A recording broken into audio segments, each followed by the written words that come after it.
Welcome to Erotically Neurotic, a sexy book club podcast. Join us, Kayla and Amanda, unhinged best friends and romance addicts, as we dive deep into the world of erotica. From rom-coms to filthy smut, we won't shy away from candid and uncomfortable conversations. Please note that each episode will contain explicit content and language and lots of spoilers. So please listen at your own discretion. Now, grab your books and vibrators, and welcome to the club. Erotic, neurotic, erotic, neurotic, erotic, neurotic, erotically neurotic.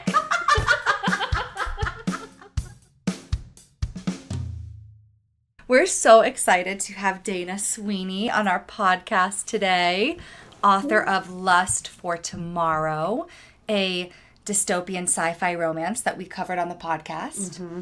And Dana and I have been Instagram messaging for quite a while now.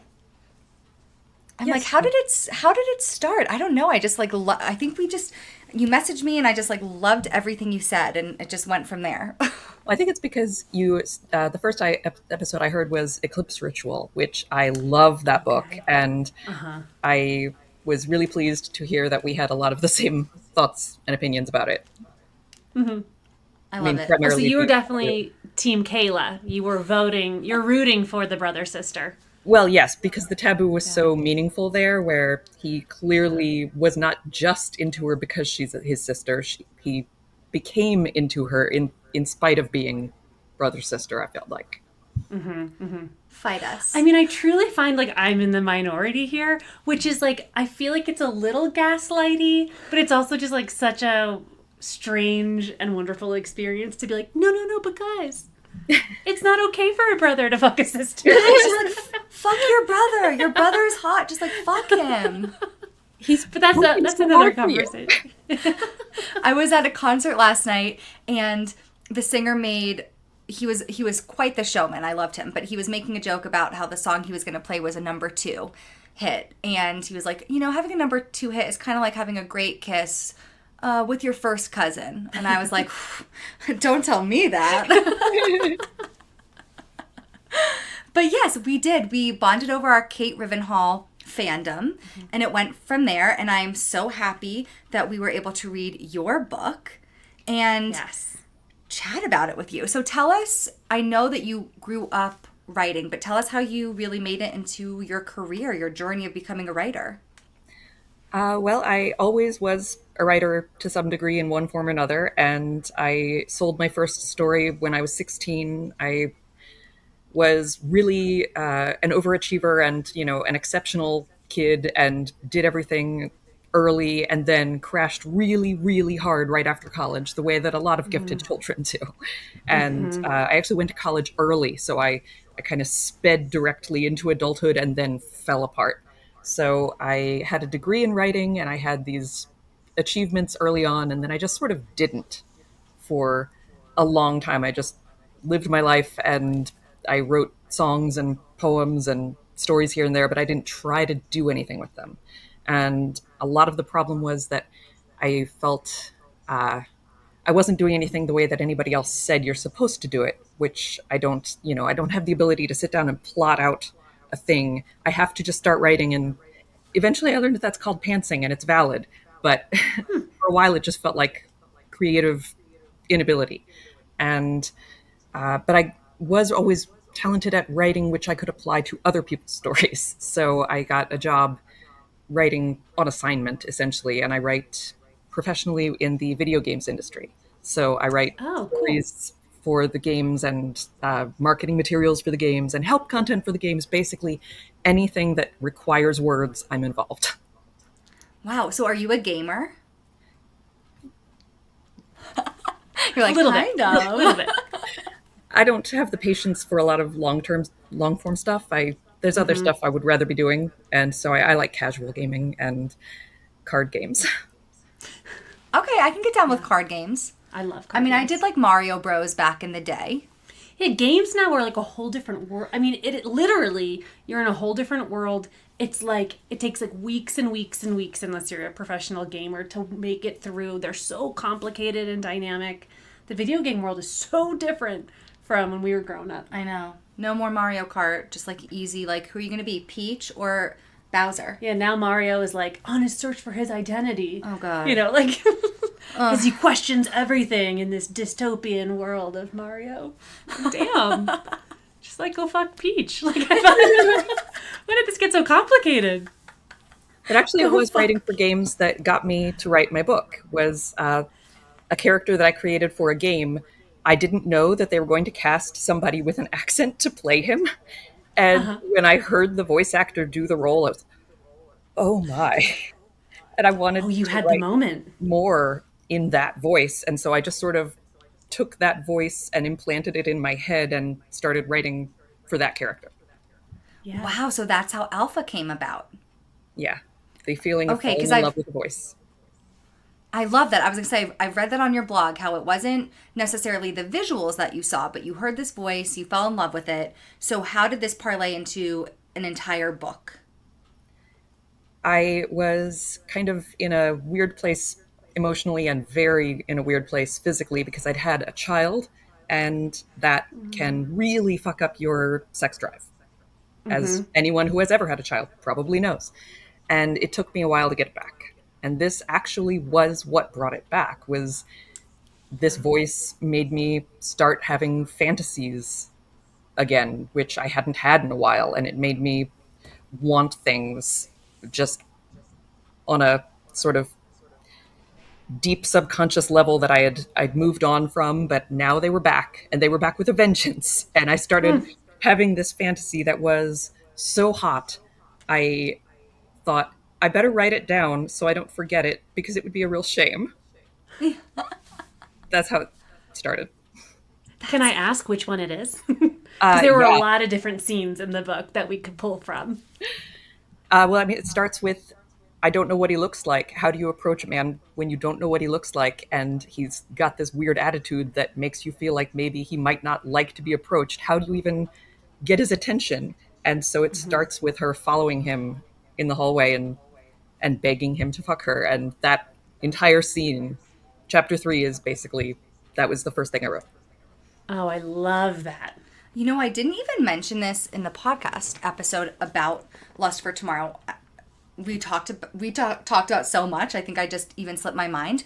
But something that was so funny to me was when Nina first hears his voice, she is like so overcome with lust for him that at first I actually thought that he like was not human, that like something in his voice was like magical or something, because her response was so wildly Like all-consuming and visceral that I was like, oh, okay, like there's some like magic to this. I thought there was something like that, and it took me a solid few pages to be like, oh, okay, nope, it's just two humans, but she's just like experienced the most like visceral sexual reaction ever. Yeah, yeah. Do you know what I'm saying? No, because a lot of the books we read, like, with Fae and shit, you know, like, when they meet, like, their mate, you know? Or it's, like, even if it's not explicitly said it's their mate yet, they have, like, a really strong reaction. And it sounds like that's where your mind went, but really it was just, like, this voice fucking did it for her. Yeah. That's all she needed, and she was off to the races. Yeah. I feel like there's something fetishistic about the accent, too, and I kind of drop in a couple of hints along that line where, like, she thinks to herself, oh, why is he here? Was he on holiday? Like she just uses these phrases automatically in association with him, sort of implying that, yeah, she's got a thing for this. Yes. Totally. As I do. Well, and clearly because she'd been there for a while and hadn't had sex with anyone. So there's something different about Alpha. One of the questions we asked each other was, Nina obviously really just throws herself at Alpha. She makes the first move and she makes it black and white clear, like, I'm going to beg you to fuck me. And so one of our podcast questions was, have you ever made the first move on a guy? It doesn't have to be as explicit as that, but we're wondering if you have ever done that in your life. I'm kind of famous for it. Yes! I love it! We both were like, no. We're like, I don't really think... I gave an example and Amanda was like, that doesn't even count. So please, Queen, tell us why you're famous for this. This this is a great line. Feel free to use it. Well, no, you're married, aren't you? Um, For now. Yeah, no. but feel free, listeners, to use it. This guy at a bar comes over, tells me, "You look familiar. Have we met before?" And I just turned and said, "Well, I have a theory that anyone who looks familiar to you, anyone you're attracted to, looks familiar to you." Ooh. So you're like putting it on them. Yes. I like that. What was his response? Yeah, he definitely sat right down, He was like, joined okay, me then at the that was table. my invitation to stay. Yeah, Oh, yeah, that's and a good one. I just I have a history of not holding back because life is very short and I don't want to regret not doing things. So I can handle a hit of embarrassment or something in exchange for not just going like, "Man, I wonder if that guy I was super hot for would have been hot for me too." Right. Right. I love that. And I'm so jealous of your perspective because I feel like I feel that way now. But unfortunately, like I'm married with child and technically happy. So I really, I really wish I had had that perspective and confidence at 20. Yeah. Yeah. You know what I mean? It's like you just don't realize the power that you hold as a woman. And that, yeah, okay, if you have a little hint of embarrassment or rejection, which, like, let's face it, we probably wouldn't, honestly. Like, Most of the time. I think a man that's like being hit on is going to jump on it. You know what I mean? Like, and I didn't think that way when I was 20. No. And I'm like, God damn it. Yeah, the rejection just feels too terrifying. Yeah. Which is what I loved about Nina is that she shows both sides. So I don't relate to the like, I want you to fuck me now, I'm gonna put myself on the line. But we do talk about how later, like once she's through the door, that's when a lot of the insecurities come. Where she's like, oh, I guess I shouldn't go back immediately. I should play it cool. Does he like me? I can't really tell. Like there's a lot of that ambivalence that comes up after that. I was like, nope, there I am. That's me. I relate to that, Nina. Yeah, me too. I was obsessed though when like, I mean, just right off the bat, I loved how the way you wrote them, there wasn't even a discussion about it. He just is like, oh, okay, well, if you're going to beg me, you should be on your knees. Just like, okay. Yeah. That's a yes. Can you tell us a little bit about your decision to include like a Dom sub dynamic and what it was like to research it, to write it? I have ADHD. I am very in my head. I have a hard time relaxing and enjoying the moment. I am honestly just depressingly bad at lying back and enjoying anything. I am constantly afraid, is the person I'm with bored? Are they just doing this because they think they have to? I would rather just get back to a part of the sexual encounter that is focused on them so that I know for a fact they're having fun.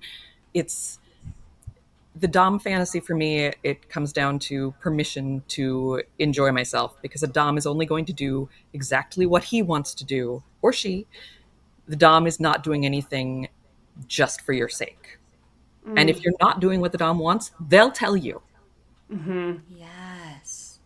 Oh, I love that. I feel like I keep saying to Amanda recently, like, one of the reasons I'm so into Dom Sub is because I just want to be told what to do. I don't want to have to think about anything. I'm like, all I do all day is think about the household and the kid and how to support the husband and just, like, I always am saying to Jay, I'm like, do you realize why there's always toilet paper in the house? Why there's always soap? Like, it's those behind the scenes things that stereotypically, but it's just true, men don't think about. And so it's hard to get out of my head and not feel that way in a sexual experience. So kind of similar to you, I'm like, I just want someone to take over and I do not want to have to think about anything. Yeah. Is my reason. Well, yeah, it also takes out the vulnerability, or at least it kind of decreases, because then you don't have to like, do you think maybe we could try butt stuff? It's like, no, he's telling you like, oh, by the way, tomorrow I'm going to fuck you in the ass. Like, scoot, scoot. Yeah. I'll see you then. And you're like, oh, okay. He likes my ass. Like a man with an agenda. That's actually one of my favorite things that he does is give her prior notice on things. Because I think in the moment, consent is really it's iffy a lot because if somebody brings something up the moment they want to do it, you feel pressure to say yes, to be good giving in game, to be accommodating. But if you're given the chance to consider it in advance, you have the ability to like make more of an informed decision, I think. And it's kind of fairer. Yeah. Yeah.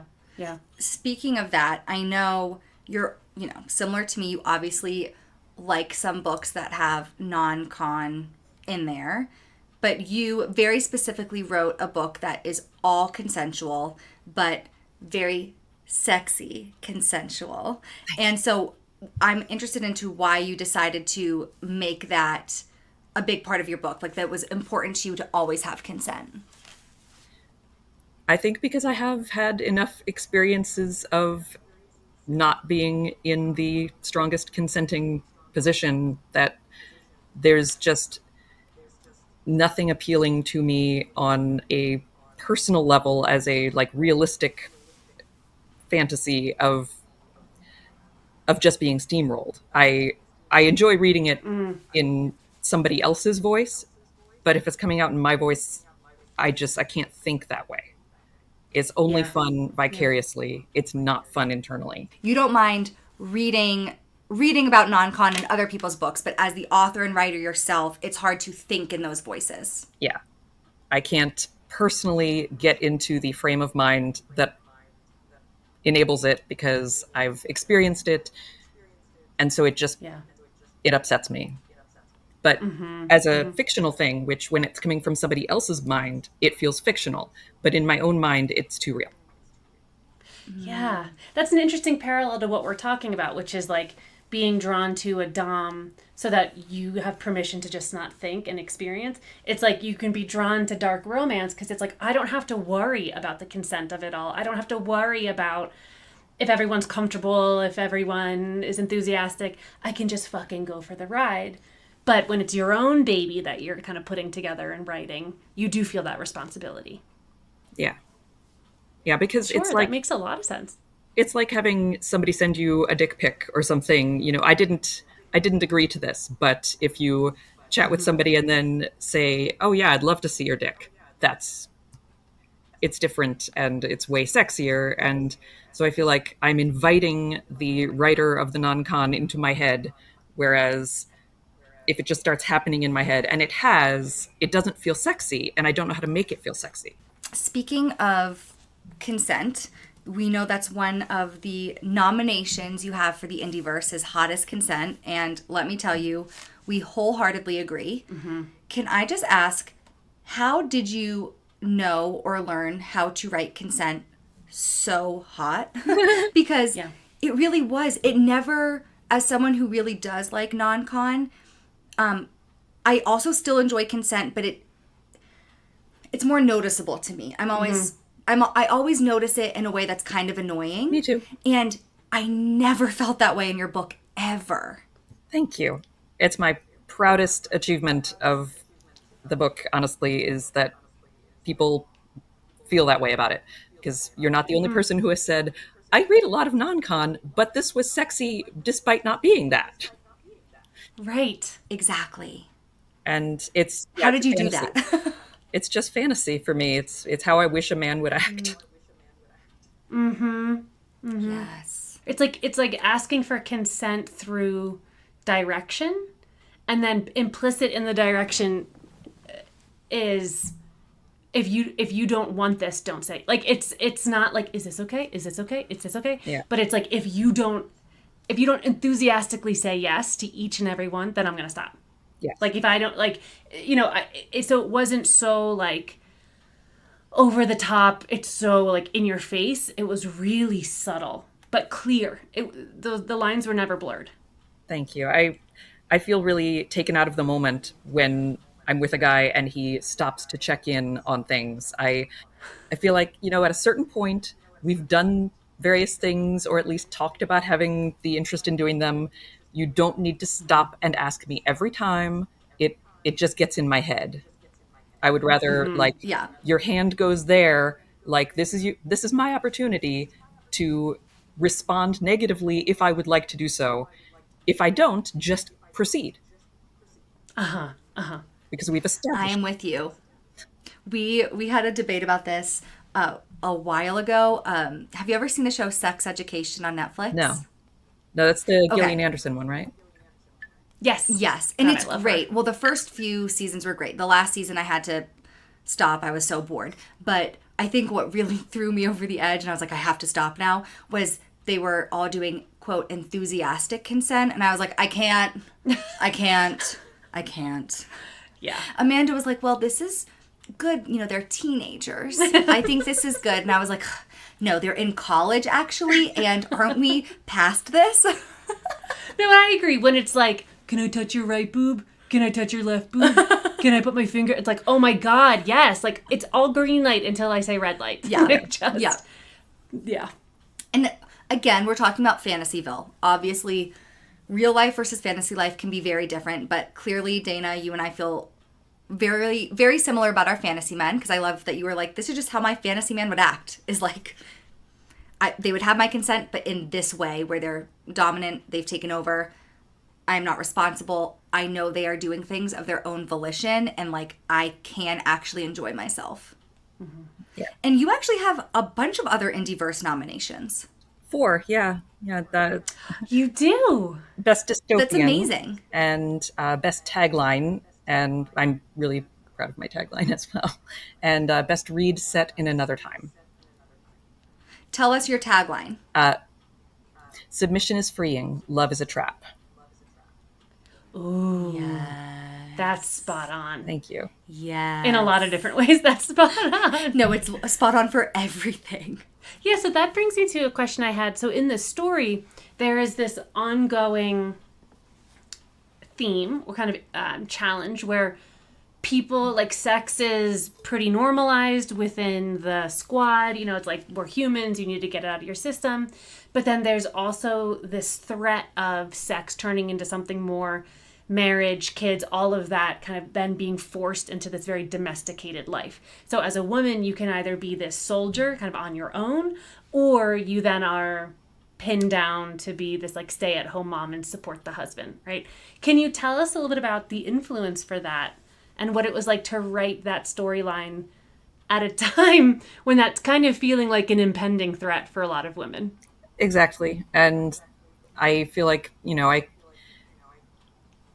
have the sort of obvious allegorical influence there, but then in the moment of writing it, it really did start out just I was working through the implications of my situation that I had set up. I started with a sexual fantasy, and then everything about the plot as it developed stemmed from the sexual fantasy. And so, why does he wear a helmet? They are soldiers, and they're fighting something that is horrible, and he needs these enhanced senses, and also people are hiding from the world. Okay, and it's an apocalypse because I want everything very, very dire and a feeling of being limited in your choices. But I find most things that probably will cause the apocalypse really depressing. So we're going with something completely outlandish, zombies. And so everything started out as just filling in the world around my initial fantasy. And why would she not want to see his face? And the implication of, at a certain point, going from sort of a sexual release to an emotional connection becomes a risk to us as women. Well, as people, I'm sure, but more tangibly as women. And so that was kind of where I just leaned into that once you fall in love, you are kind of stepping onto a track that's going to carry you in a direction you may or may not be prepared for or even want. I personally like to feel like I could just have sex without emotions, but I don't think I can. I think Yeah. I might have one time. And we've talked about this too. Somehow we both have had the experience of having sex with someone who we were never attracted to whatsoever, and yet we just did. The chemistry's there. It's so... Yeah. Yeah, the chemistry was there, but like physically I was like, ew. Mm-hmm. It's so... We've both had that. It was so weird. Yeah, and even that turns into like, oh, do I have feelings for them? As you're Oh, like I didn't. kind of vomiting in your mouth at the same time. No, but I also did have a boyfriend at the time. But we were in an open relationship. There was no cheating. So maybe that's why. Because Yeah. I had my emotional support, and then I could do this. Anyways, that just made me think, have you had chemistry with someone that you actually found to be really unattractive to you? No, no, I'm really good at finding people That's attractive, normal. though. That's a good skill to But I have. feel like that's like more of a normal I don't really know other people besides us who've been like, no, we definitely had sex with like people that we really thought were ugly. I'm just being honest. Maybe that speaks more to us. Then. Maybe that's I can find somebody attractive on some level almost without exception. It's Really. yeah, unless like they have like visible drool or something, I can probably find something about a person that I can find attractive. That's like Yeah. a lovely way to go through life. That It makes is. humans so much more enjoyable. Well, and this doesn't count for like I think I was attracted to him emotionally. Like I enjoyed his personality. That's obviously it. But physically it just wasn't there. But that's I mean, I think women are much better at that where like you might know a hot guy and if his personality sucks, they are completely unattractive to you. Yeah. And vice versa. They might physically not be your type, but if you like their personality, then suddenly you're like, "Oh, okay." Yeah. That's kind of the opposite of what happens with Alpha. Not that like his personality sucked, but in the beginning they like talked so much shit on the helmets and the helmet heads like, you know, that they were arrogant, that they're off-putting. So she kind of started in a place of like I just want to basically fuck that voice. But I don't want to get to know him as a person. And then obviously things escalated from there. Well, yeah, I this. know. I like Go ahead. Go ahead. No, it No, you happened go. for me getting to know him as I wrote him because Yeah. when he talks, it all sounds it's all new to me. I'm just sort of transcribing it. I don't feel like I write him as much as he lives in my head. And that's why there could never be an alpha POV for me. I could never ever have written it because I only listen to him.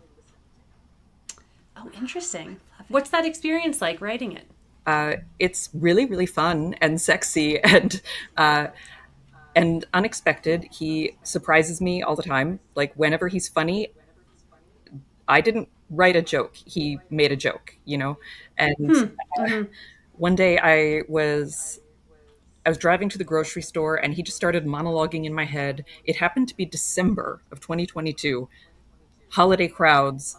I stood in line in the grocery store, grateful for the ridiculous checkout line because it gave me time to transcribe into my notes app all this stuff he was saying. And Yeah. that his monologue is like spread up and broken up throughout the entire book. Like things he said that day, just they drop in at various places. Wow. And do you experience that with Nina's character at all? No, I understand her. Yeah. That's fascinating. I'm always so interested in what inspires authors to write their books and where these ideas come from, but I think your story is probably the most interesting one I've ever heard. Thank you. That's really fun. It's really cool. It's really cool. And how did it I loved when eventually it gets to the point where Alpha is vulnerable and he's feeling insecure that like does this not mean anything to you? When she says his Did that name for the come first from time, it's actually my favorite scene. Yeah, tell us about that. I I have a few writing groups and writing friends, obviously, and one of the first people to read the first few chapters commented something to the effect of, "Wow, so he has a name, but she never uses it. I can't wait to see what happens when she finally does." And that was like an instant, oh, that scene needs to happen. That's a really important scene and it will be heavy. And I instantly knew what the Yeah. scene was. Yeah, what's that power? What's the power of using someone's real name? We see it a lot in these books. Nicknames, the prevalence of nicknames versus using someone's, you know, birth name or whatever. For your characters, what was the power in that shift? It's an acknowledgement of, I have been objectifying you and I didn't want to see you. And even though I still don't want to see you, I can't help seeing you. And he hides his face from everyone all the time, but increasingly longs to be seen. God, that's so powerful. Did you ever have a clear vision of what his face looked like? No, Really? not at all. That is wild. I That is He's a wild. good looking guy, it doesn't really Sure. matter to me by the time it happens. And he says he's a good looking guy, and I believe him.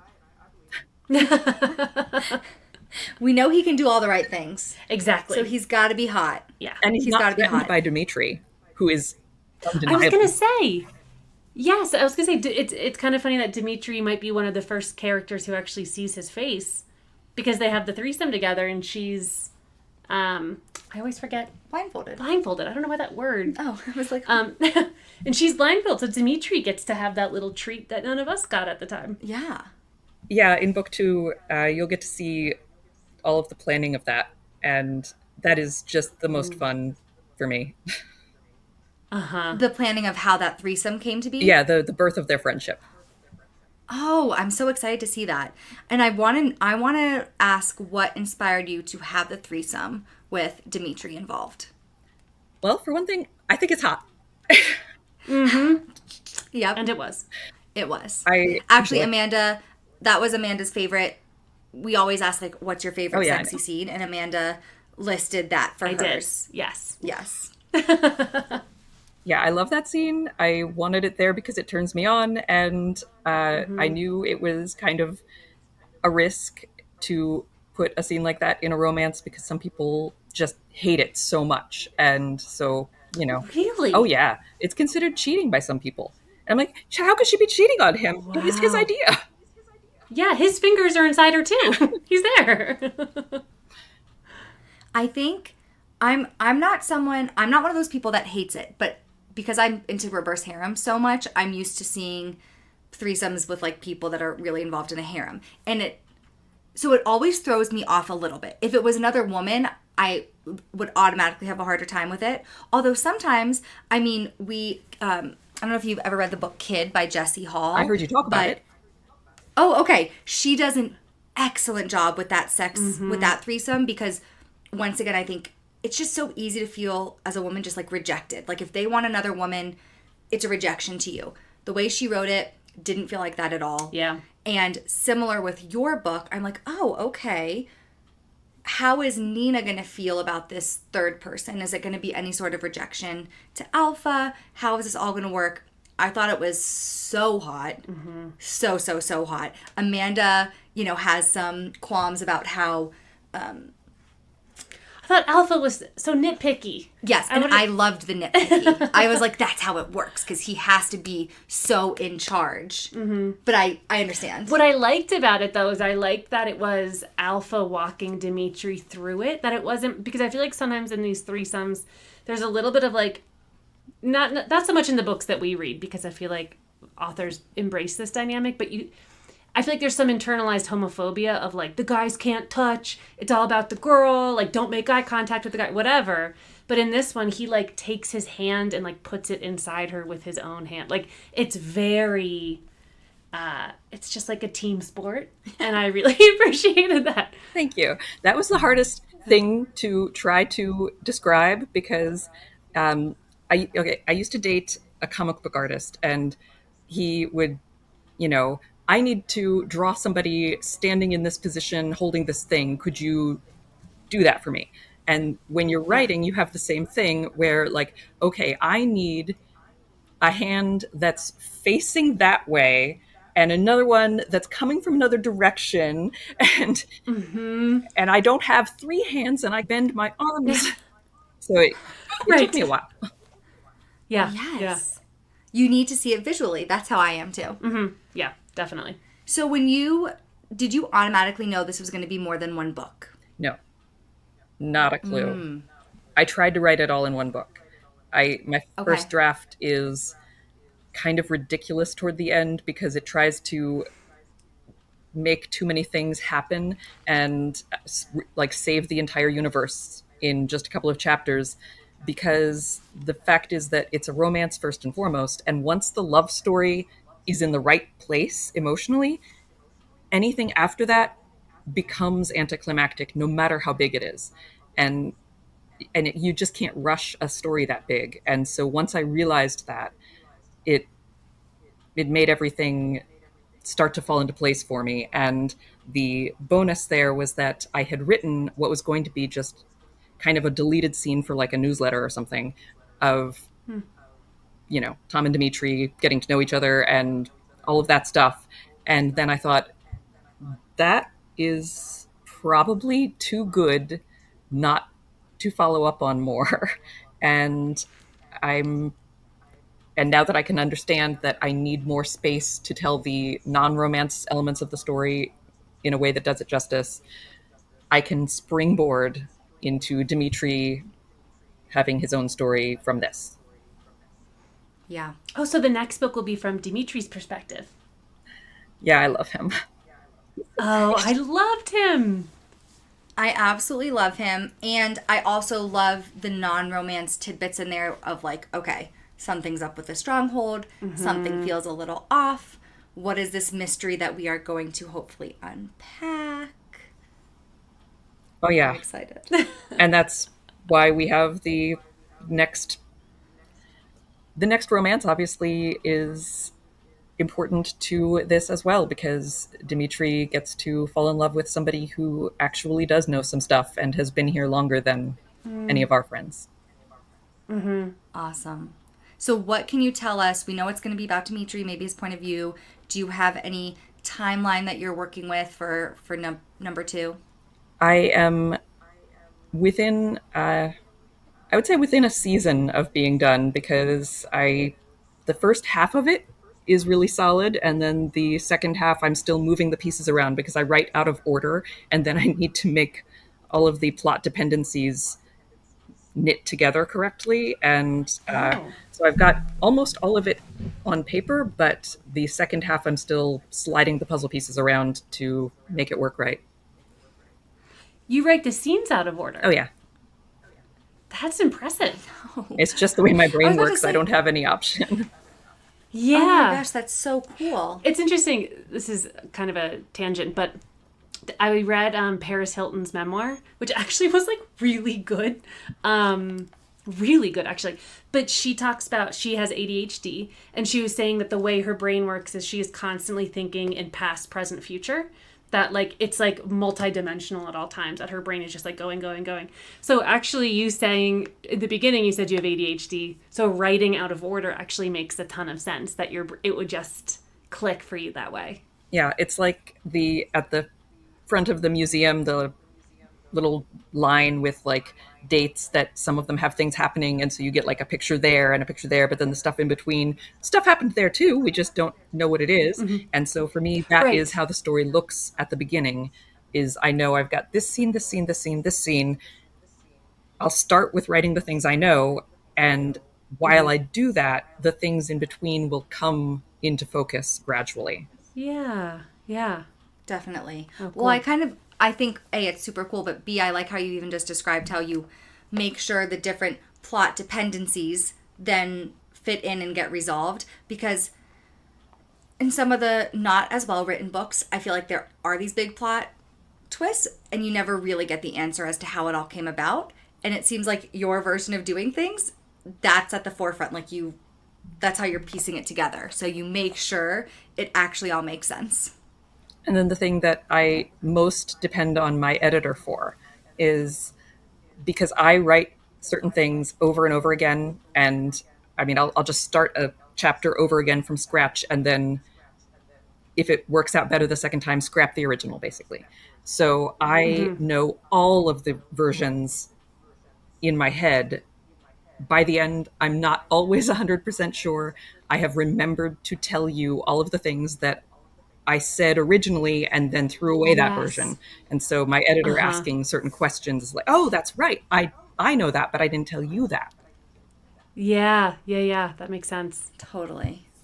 Okay, so you submitted 2 questions to us for the podcast. So one we've kind of already answered, which is, have you ever been inexplicably attracted to someone? Which, if there's another answer, please, I'd love to hear that. Always. And then the second, okay, so let's start there. Oh, always. So tell us about I'm always attracted to people, and it's not always easy to say why, but sometimes it's pheromones, and pheromones are powerful. And Oh my gosh. then Sometimes it's voices. Obviously, for me, voices are huge. And then there's just a, mental thing where, you can sort of fall in love with somebody just through words and never meet them, but feel like, man, if I met them, we would go to town on each other. Yes. I feel that way about so many book boyfriends. You know what makes me feel that way? And sometimes it's like with the strangest humans. When I smell Old Spice, Oh, I the love Old deodorant Old Spice. Spice. Oh my God, there is something so profoundly. I wear Old Spice. I know you do. That's why we're gonna go to town on each other. She wants me. If only you liked Secret, then we could really have a way. I know I don't like Secret. Yeah, that's why you don't want to have sex with me. Damn it. But yeah, there is something so like deeply male about that scent. Yeah. That if I smell it, it's like the only time I have that kind of visceral physiological reaction to people of like, I'm like, that's the closest I get to pheromones is Old Spice. Yeah, the best sex I ever I feel had like was with a we guy should who buy- wore Old Spice deodorant. I'm sure it's not the only reason, Amazing. but I just picture you like rubbing it down his chest, like just coating him in Old Spice. But honestly, his pheromones were insane. He would like ride his bike to my place uphill a mile and offer to take a shower. And I'd be like, Yeah. no, please sweat. I love it. Yeah. So I'm such a picky person when it comes to odors. Like I just, if I don't like the way something smells or if it smells often, whatever. My husband is the first person I've ever met who doesn't have bad breath. Like I don't, he doesn't smell bad. His breath isn't bad. And it's not like he is constantly using mouthwash. Like I really think it's a pheromone thing. I really feel Absolutely. like his body is just compatible because everyone else I'm like, ew, gross, you smell. Or like, even if you don't have bad breath, if I can smell it, it like turns my stomach. I don't know. But with Yeah, him, Jay gets home from a run and I'm like, you smell. Can you go shower? you don't have compatible pheromones. Uh-oh, that's not good. Uh-oh. I need to buy Patty Stanger's pheromone perfume. Oh, you do. And see put what it on him. Well, I know. I kind of want to put it on me and see if like people just like flock to me on the street. Yeah, Like just, Love Potion number boners all 9. over the place. Yeah.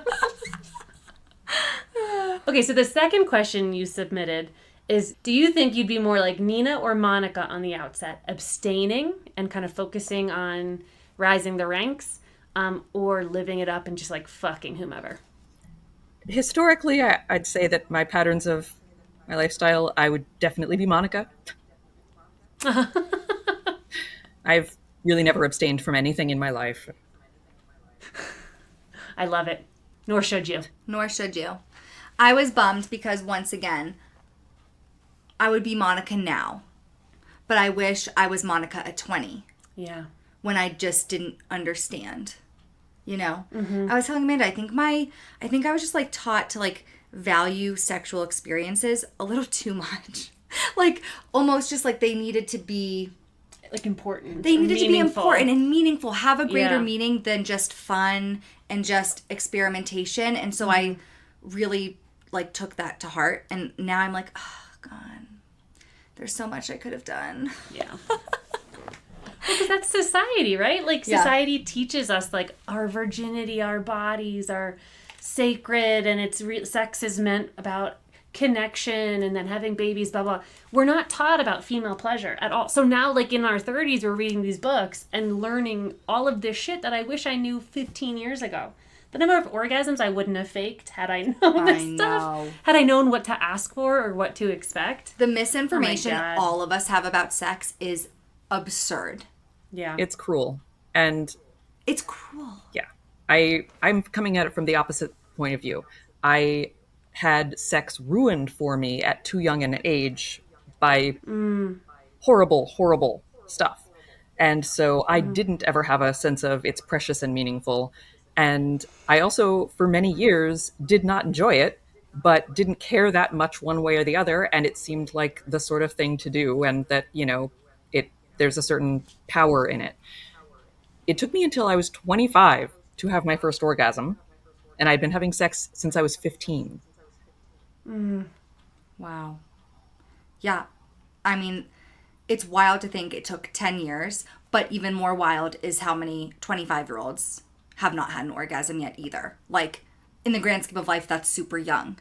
And yet, it was 10 years of sexual experiences before you had an orgasm. Yeah. Right. So wild. Oh, That's why I love these books. but you asked me about this in chat, and so I will. Yes. Okay, I would have been 17 or 18. It was the first time I ever had a gym membership, and I went, just trying all of the machines around the room one day. I got on that one that's like an ab crunch machine where your arms are up here and your legs hook into these things. You kind of go like that with the weight. Yes. And all of a sudden I was like, what?